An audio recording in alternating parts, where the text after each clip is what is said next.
Sponsored by D-Brand. Customize your smartphone.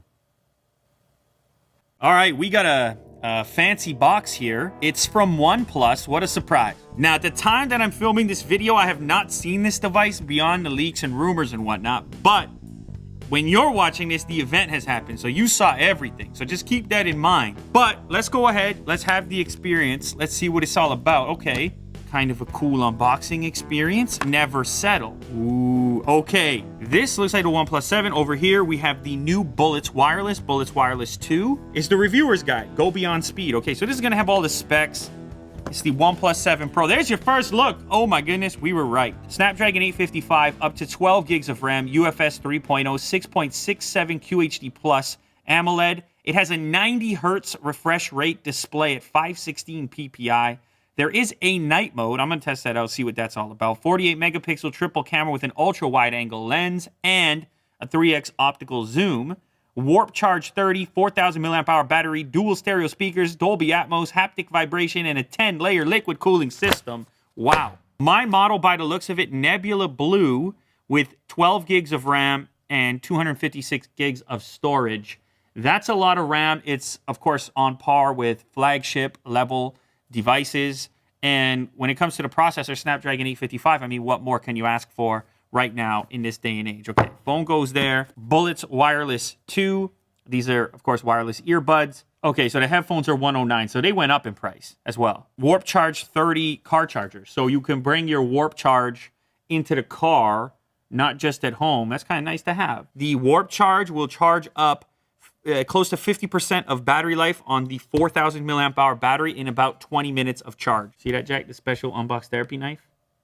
Little teaser right there. So last year's OnePlus 6T came out at $549, and this one, obviously, OnePlus 7 Pro, it's starting at $669. Whoa! That is a cool blue, actually. It's a matte blue, like a kind of sandblasted glass look. What do we see? We see the camera situation.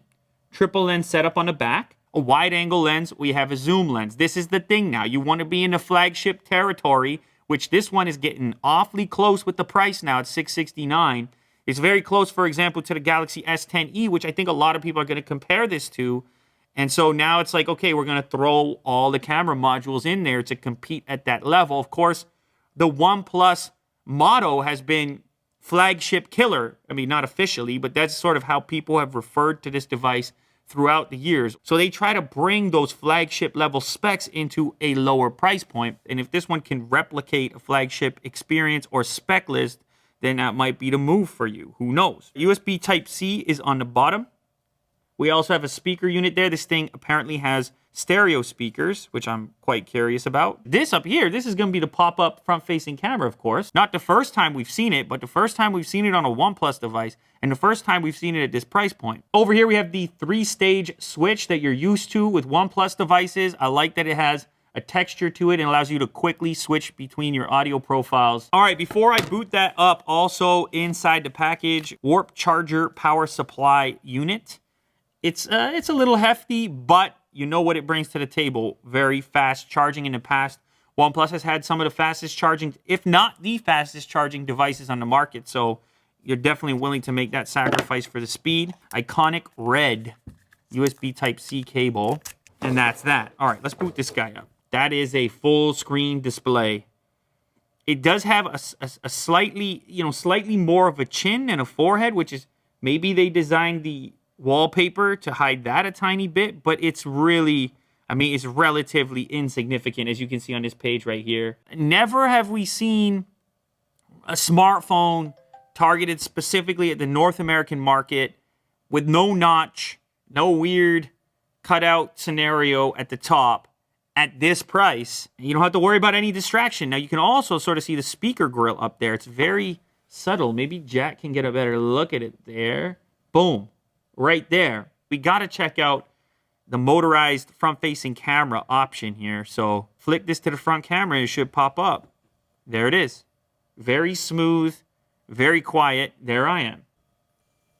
I doubt the mic even picked up. I don't think the mic picked up anything there. But you now have moving parts. You have a motor in there. this is an important thing to consider. This is where it gets a bit weird. Like, I've been a fan of Face Unlock on OnePlus products for a while now because it's so fast. Now, it's not the most secure, but it's really fast. So if you want to make that exchange speed for security, you could, and you could have maybe one of the fastest, if not the fastest, Face Unlock in the game. With the pop-up camera, not only does it take a second to pop out, but now you're utilizing that motor a lot, and maybe you're more inclined to go with the fingerprint. Maybe this is the compromise. Maybe this is your next phone. I don't know. All right, let's test out these speakers. I kept talking about them. I'm real curious. Just before I pop off a few shots with the camera. Than Apple's AirPods. And they have a slightly different design. I think this will be popular for... There's also Dolby Atmos in here. Now, it's in dynamic by default. I'm going to leave it there. You don't need to remember, was that button on the left or on the right? Now, of course... a little muffly. A little bit muffly. Most of the sound is coming out of the lower speaker here. If you cover this speaker grill,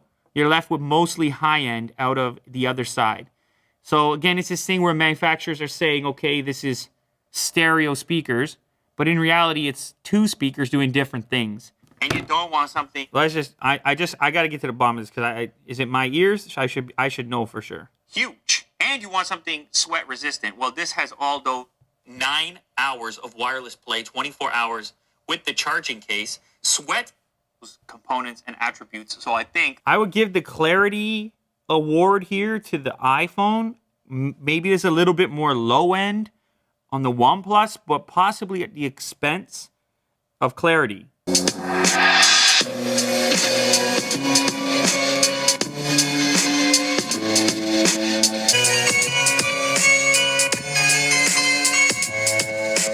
The iPhone wins in the sound department. Tried a couple different scenarios. I think the music setting on the Dolby is a bit better, like when you have that engaged versus dynamic mode on the OnePlus. Now, we might as well pop up the camera while we're at it. Okay, so 0.6, this is what I like.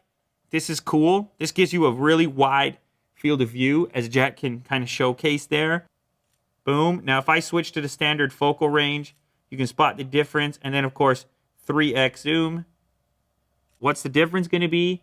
So there's 1, there's 2, there's 3. And this is the best excuse for jamming a bunch of cameras, a bunch of lenses into your smartphone, is to give you different focal ranges. That allows you to have a different perspective and ultimately create different photos, as opposed to in the past where like these extra lenses were capturing extra data for various portrait modes and whatnot. This is just immediately useful, as you can see. Let's go ahead and grab the plant. So once again, we're going to go wide. We will move to standard and all the way up to 3x zoom. Look at that. It's a wallpaper right there. We're doing wallpapers with the famous fake grass. These results look kind of promising right now. There's still a portrait mode in here. So we have our famous model here, and we will focus in here. She's in focus. The plant is blurred. The shoulder, this is what you look for, the edge detection in the portrait mode, and it looks okay. Now, there's also a night mode. They're calling it nightscape, and they kind of have to have it these days. Like, you gotta have a night mode. Let's go dark. Ooh, it's staying bright. Wow. Okay, you can see how dark I am. I'm barely a shadow over here, but the plant is still there. So, Jack, you can go ahead and pick that up, and of course, you're in that frame. Of course, we got Kirk in this frame. Say what's up, Kirk. There you are. It's in here, and that's a promising sign. That's a good thing. I think at this price point, pretty much everybody's going to want to have it. Now, I can't forget that pop-up fancy front-facing camera. It's a fairly wide selfie situation, as you can see there. HDR mode seems to be engaged here by default, but beauty mode off by default. Uh-oh, not the most friendly there.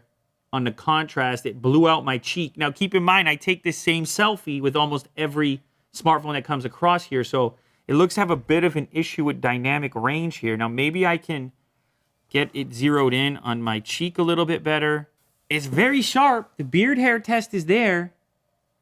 But again, this cheek is blown out, whichever cheek is facing the light. So we're going to have to wait and see how this works in a real-world environment, but right now, I'm feeling like that software has to be tweaked a bit. Now, they claim to have improved the fingerprint scanner on this model, so I'm going to go ahead and register here, since I think this is how most people are going to unlock their device. Ooh. It's faster. It is absolutely faster. It might be the fastest in display. I think it's the fastest in display I've used. Oof. This technology is finally getting perfected now to the point where you're not going to be thinking about face unlock, to the point where you're not going to be thinking about fingerprint scanners. They still have face unlock on this as well if you want to use it. But the question is, how quickly does this front-facing camera pop up? Now, in the past, OnePlus face unlock has been crazy fast. I've shown it off before. But now you're dealing with the pop-up camera. So let's see how long that takes. Huh. It's not terrible. But it's definitely not as fast as it used to be. Now keep in mind, that's strictly optical based, right? It's just a front-facing camera comparing your face to the image that's stored inside of here. So it's not going to be as secure as other technologies that are out there. And then you take into account now that it's a little bit slower than if you didn't have to pop the camera up. And again, I just feel like you're just going to use the fingerprint. I would turn that off. I don't think I would use that frequently. It does work, but you're going to be stressing out. You're going to be using that motor on a front-facing camera a lot. The display, QHD Plus Fluid AMOLED, 6.67 inches. It's a big display, bigger than 6.5 inches. So here's the main advantage. I mean, this is why you want the bezel-less design. There's no distraction. It's all video. And this is the trade-off that they're asking you to make. They're saying, okay, your front-facing camera is going to pop out. It's going to use a motor. It's going to hide most of the time. In exchange, here's what you're going to get. You're going to get all video all the time. And when you think about video consumption and content consumption on a smartphone, that's the thing that most people do frequently. But I think most of you are spending more time watching video than taking selfies. Could it be a huge issue if the camera didn't come up for me one day? Maybe. And I actually needed it. But this right here is every day. If you're looking at the same frame that I am, that's a lot better than any kind of notch or even a hole punch that I've seen. So the display on this unit, by the way, is 90 hertz, which is kind of unusual. We've seen some gaming phones with increased hertz ratings in the past. What this means is, I mean, it's not just for gaming. It's also your input. Like when you're swiping through a list, for example, it's the impression of reactiveness and responsiveness. It's just a little bit more twitchy. When you're using it, you do notice it. I don't think it's the reason to get this device, but it is cool to see it in an OLED panel. So this could be an interesting target device for gamers when you combine the OLED display at 90 hertz along with the stereo speakers and no notch to cover up any element of the gameplay. You could imagine this being a popular choice. Of course, all the RAM and the Snapdragon 855 doesn't hurt either. This is worth noting as well. It's available in other colors. So I have Nebula Blue. It's also going to be available in Mirror Gray and Almond. Almond kind of looks like a champagne gold. They claim the pop-up camera's elevator mechanism has been tested over 300,000 times. That's a lot. This means if you were to use the camera 150 times a day, you'd still be able to use it for 5 years. They also say here that the camera module in a fraction of a second will retract if the device is in free fall as detected by the accelerometer and gyroscope. So it's going to go in there and protect itself like some sort of a turtle in its shell. Turtle in a half shell. Turtle power. All right, so what can I say about this device? It's OnePlus continuing their trend upwards, continuing to get more premium with a more premium price tag to match. The bezel-less display, which has been a relatively niche thing, we're going to give you top-of-the-line specs. You just got to pony up $669. Now, the X factor on this device is going to be the camera. You saw here in the demo, especially on the front facing, it's like, maybe something could be done in the software. You saw in the portrait mode, it's like, are we really at pixel level here? Now, the only way for me to get to the bottom of that is to put the SIM card in here and hit it up on the daily, snapping off those photos and seeing what I'm working with.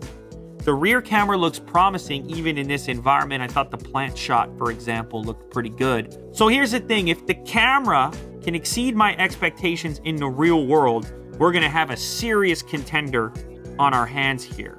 I think there's going to be a few people upset that OnePlus is demanding more of your dollars But this is one of those cases in which I feel like they really are giving you more, and they're being more ambitious in what they're delivering. I'm actually a bit more excited for it having it in my hand, because what it represents for me is something different from what the other flagships are doing. I have experimented with bezel-less devices in the past, but never daily drove one. Whether you hate that term or not, it's the best way to describe putting your SIM card in a smartphone. This time around, I'm gonna do it because I'm happy with the software and the OnePlus package in general. I've used OnePlus devices in the past exclusively, so I'm gonna pop my SIM card in here and be excited to do so just because of the fact that the front of the display, it's all display. And there's just not that many devices out there right now offering that opportunity.